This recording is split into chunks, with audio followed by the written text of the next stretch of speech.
Hey, church, morning. Prophet Chad. I sent out the audio a day or two or three ago, and I titled it, It's Not Them, It's You. And that thing had some bite because that's the kind of stuff nobody ever wants to hear.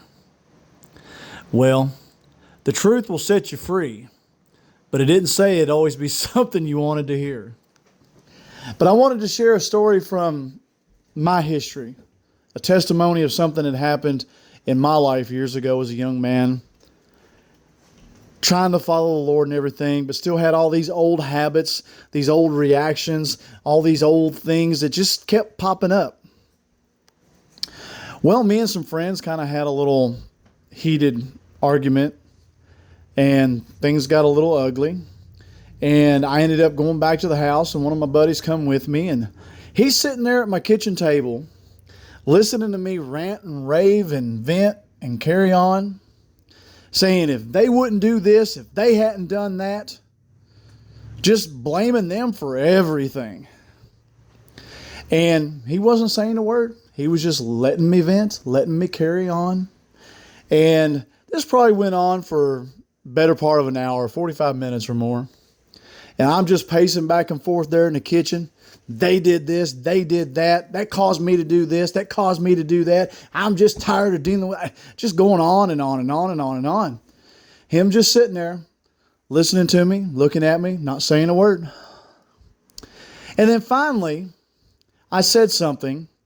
And basically, I was just saying the same things over and over and over in different ways. And finally, I said something that caused him to reply. I said, if they wouldn't push my buttons, and he looked at me and asked me one question. Whose buttons are they?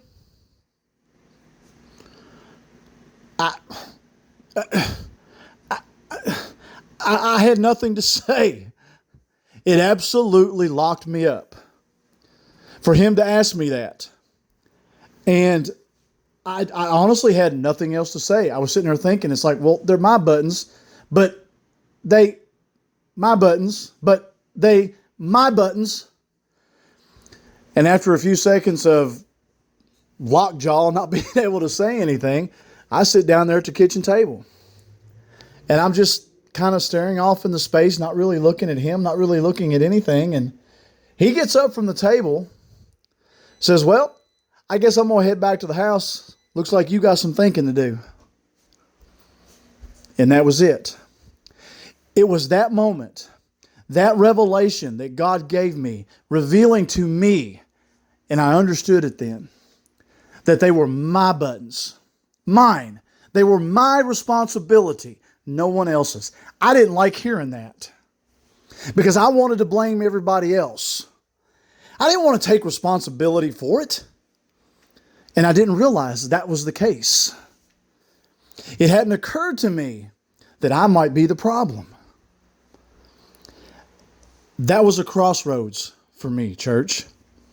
I had known the Lord for a while, but that was a crossroads for me. And it helped me overcome so many other things so much easier because it put me on a different path. Because up until that point, I was reacting to everything the same way. It was always somebody else. But when I realized they were my buttons, that they were my responsibility, that they were mine to decide whether people had the pleasure of pushing them or not. You know, there's the old saying, they wear their heart on their sleeve. Meaning that they're easily upset, they're easily moved emotionally. Well, here's the question for you. What's their heart doing out on their sleeve? That ain't where it belongs. You get your heart out on a sleeve, it's going to be an easy target. It's going to get bumped around, hit around. Excuse me. Your heart is supposed to be on the inside of you. I'm speaking kind of literally and figuratively at the same time, symbolically, so bear with me. But we have the breastplate of righteousness that protects the vital organs. One of those vital organs is our heart. Our heart is the seat of our emotions. That's where the base and the core of our reactions come from.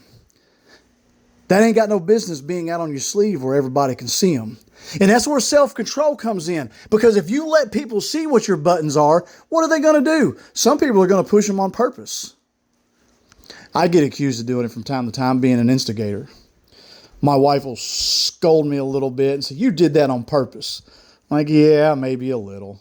I like having fun with it, pushing people's buttons. But my point is, church, all of this falls on your shoulders. Your reactions, your thoughts, your emotions, it's all your responsibility. Want me to bring it home just a little bit more? Just because somebody says something hurtful to you does not mean you have the right, nor does it mean you have the permission to let your feelings be hurt. I'm going to say that again. Just because somebody says something hurtful doesn't mean you have the right or permission for your feelings to be hurt. Yeah. You need to study your word a little more and learn how things are to be done. When we submit ourselves to God's will, we want to see things the way He sees them. We want to think the way He thinks. We want to feel the way He feels. Therefore, we got to lay down ourselves, deny ourselves, take up our cross, and follow Him. You don't have the right to feel the way you do. You need to take it to God. God, did you hear what they said to me? Yeah, I heard what they said.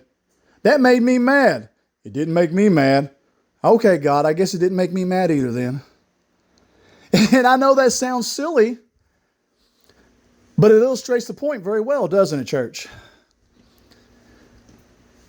You have to submit everything you are to the Lord, or you're just not all in. Kind of like somebody tickling their toes in the water. It's like, ooh, that water's a little cold. I don't know if I want to get in there. It doesn't matter if you want to get in there or not. If you want to grow with God, if you want to see what He's got for you, you're going to have to get in the water. So now, if in the future, when people hear me say, whose buttons are they? It's going to start meaning something to some people. There's a lot of people that already heard this story before.